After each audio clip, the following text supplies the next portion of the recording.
안녕하십니까 KCTV 시청자 여러분, 그리고 하우 여러분. 오늘은 한적한 연못가에 피어있는 창포꽃. 창포꽃은 여러분도 알다시피 5월 단오 때 많이 머리를 감는 그런 소재로도 많이 쓰이죠. 그리고 버드나무, 그리고 주변에 있는 찔레꽃들. 그래서 방죽과 주변의 시원한 여름 풍경을 소재로 해서 오늘 여러분과 함께 작업을 해보도록 하겠습니다.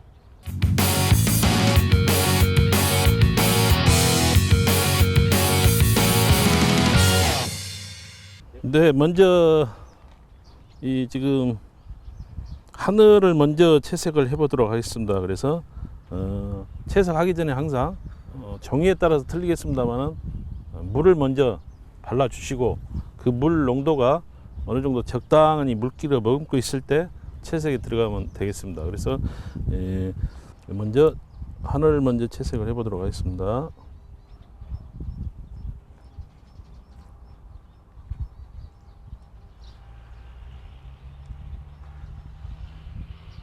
물기가 있을 때 스며들 수 있도록.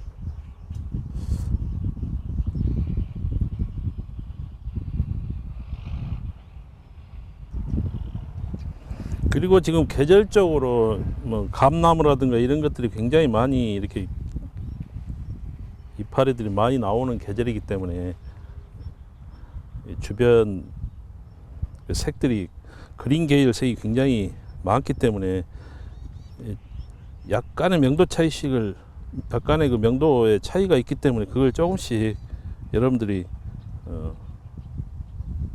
구분을 해 주시게 되면은 자연스러운 그런 풍경이 나오지 않을까 생각이 됩니다. 그래서 하늘을 먼저 이렇게 채색해 준 다음에 이제 마를 동안에 약간 경사진 언덕으로 해서 이런 감나무 과수원으로 지금 보이는데 그 감나무에 새순이 나와 있죠. 그래서 1차로 이렇게 감나무를 채색을 해 주게 됩니다.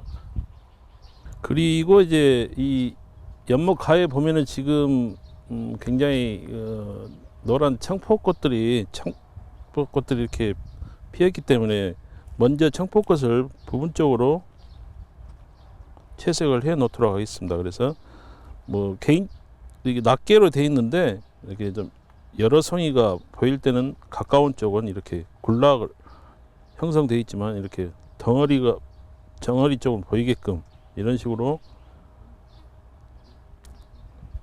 멀리 갈수록 조금씩 낱개로 표현을 해주시면 될 것 같습니다. 그 다음에 이제 주변에 이제 걸어 들어오는 오솔길이 보이는데 이런 부분들은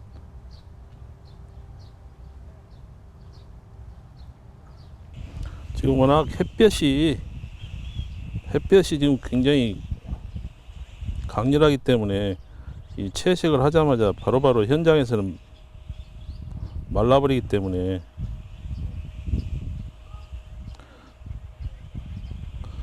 넓은 면적을 채색을 하는 경우에는 이제 바로 물기가 있을 때 채색을 해주고, 이런 뭐 청포꽃이라든가 이런 부분적인 것은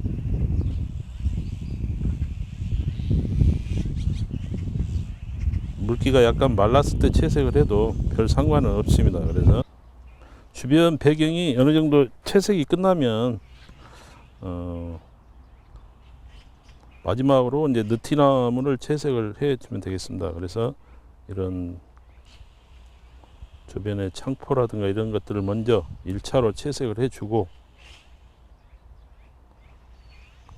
그 다음에 오늘은 이제 가장 부피적으로 많이 차지하고 있는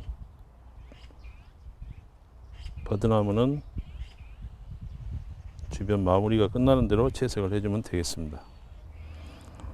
이런 시골에서 이렇게 자연 현상에 나와 촬영을 하시다 보면은 주변 동네 개라든가 까치, 또 비가 올 것 같은 예감에 청개구리 울음소리. 그래서 역시 자연 속에서는 많은 자연의 소리들과 함께 우리 인간들이 사는 그런 생활상에 가까이서 들을 수 있는 소리들, 이런 소리도 하나의 자연의 일부분이겠죠. 그래서 현장에서는 그런 현장감 있는 그런 소리들이라든가 바람, 햇빛 이런 것들이 바로 현장에서 그릴 수 있을 때 가장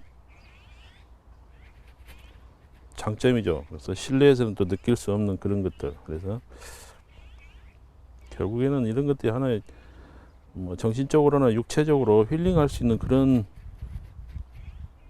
공간이기도 하기 때문에 단순히 그림을 한다라는 것은 행위에 불과하지만은 거기서 느끼는 여러 가지 감정들은 우리 신체에 굉장히 좋다고 생각이 듭니다. 1차적으로 이렇게 버드 나무를 채색을 해주고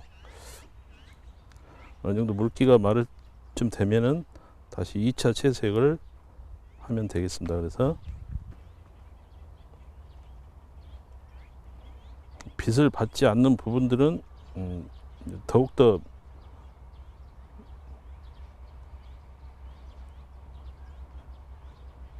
명암을 주어서 어둡게 처리를 하겠습니다만은 중간 단계에서 명암을 넣어주시고 완성돼 갈수록 그 적은 터치로 해서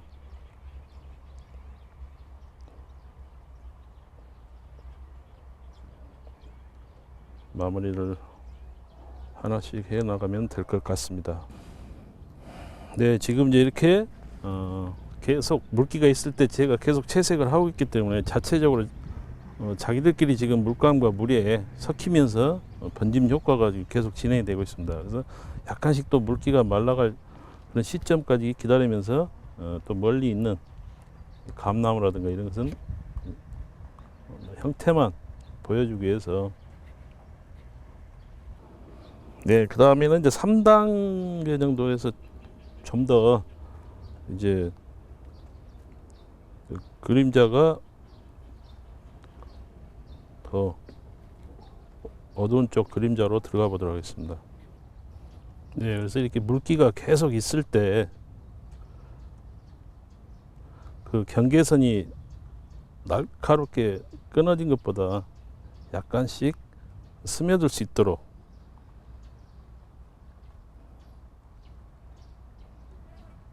물론 건식 기법으로 했을 때 겹치기 채색도 있는데 오늘은 이런 습식 기법식으로 해서 이렇게 물기를 번져가는 식으로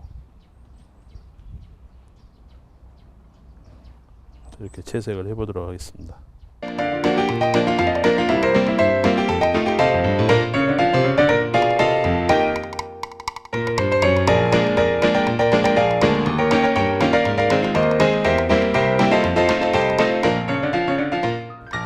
버드나무는 마르게 되면 다시 이제 마무리 단계에서 채색을 하겠지만 이번에는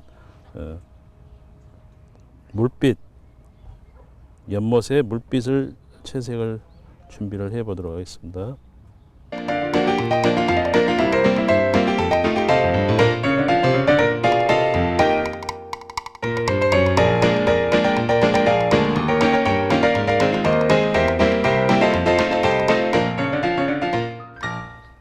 이제 현장에서 와서 보시게 되면은 이제 워낙 노란 청포꽃이 많이 피어가지고 이쪽은 이렇게 노란 청포꽃이 줄기가 굉장히 많이 물가에 반영이 되는 걸 볼 수가 있습니다. 그래서 네, 이제 물기가 거의 말라가니까 감나무 그리고 이제 이쪽 수양버들 이쪽은 자연스럽게 처진 가지도 이 정도의 아주 나무 그늘일수록 또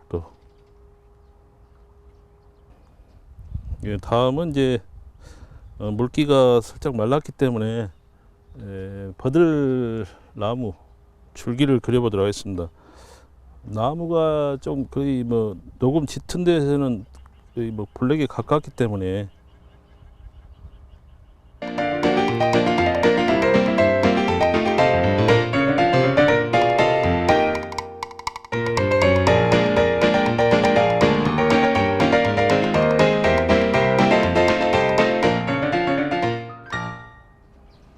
그래서 이제 마무리 단계에서는 이제 약간 3호나 2호 정도 붓으로 이 그림자 좀 디테일하게 좀 세부적으로 나눠 가지고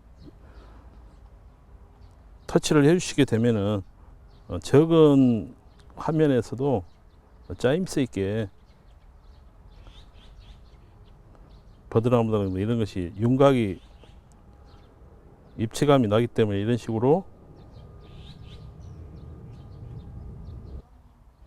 느티나무 같은 경우에는 굉장히 좀 마을마다 또 시골에 보면은 좀 굉장히 수령이 오래된 나무이다 보니까 이 잎이 차지하고 있는 면적이 굉장히 많습니다. 그래서 굉장히 풍성하게 녹음이 굉장히 많이 짙게 들이우죠. 그래서 그 들이운 만큼 그늘도 많다는 것을 항상 명심해 두시고, 특히 나무 줄기라든가 이런 부분들은 주로 이제 어두운 그늘 속에가 보여지기 때문에 작품 하시는데 참고를 하시면 되겠습니다.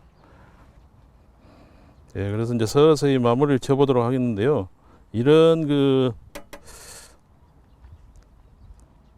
뒷 배경 같은 부분에는 그렇게 굳이 신경을 안 쓰셔도 형태만 나타내 주시고, 주로 이런 포인트가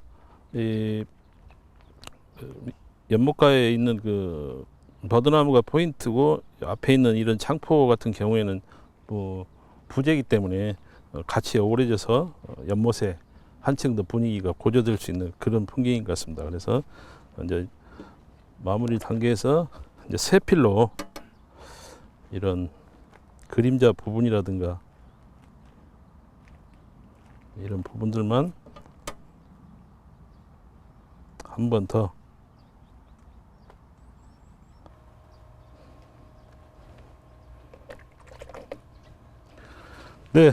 이렇게 해서 오늘 작업을 마무리를 짓도록 하겠습니다.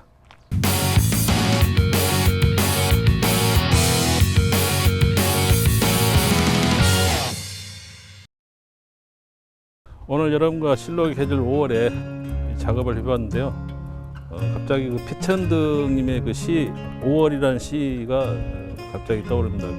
뒷부분에 보면은 실록을 바라다 보면은 내가 살아있다는 사실이 매우 즐겁다. 내 나이를 세어서 무엇하리? 난 5월 속에 있다. 피천득님의 시 5월. 마찬가지로 오늘 여러분과 함께 5월이라는 이 실록의 계절에 야외에 나와서 여러분과 함께 작업을 해보았는데요. 이 초급반 여러분들께서는 실록의 계절 5월에 이 경이로운 그런 자연의 녹색의 향연을 즐길 수도 있겠지만은 같은 그린 계열 색을 보다 좀 세분화 시킬 수 있는 그런 기회를 한번 가져보시고, 중급반 이상은 보다 사물을 디테일하게 좀 더욱더 사실적으로 관찰을 하면서 표현할 수 있는 그런 시간이 됐으면 합니다. 그래서 여러분들도 이 계절, 아주 실록의 화려한 이 계절에 야외에서 한 번쯤 또 작업할 수 있는 그런 시간을 가져보시기 바랍니다. 오늘 여기까지 하도록 하겠습니다.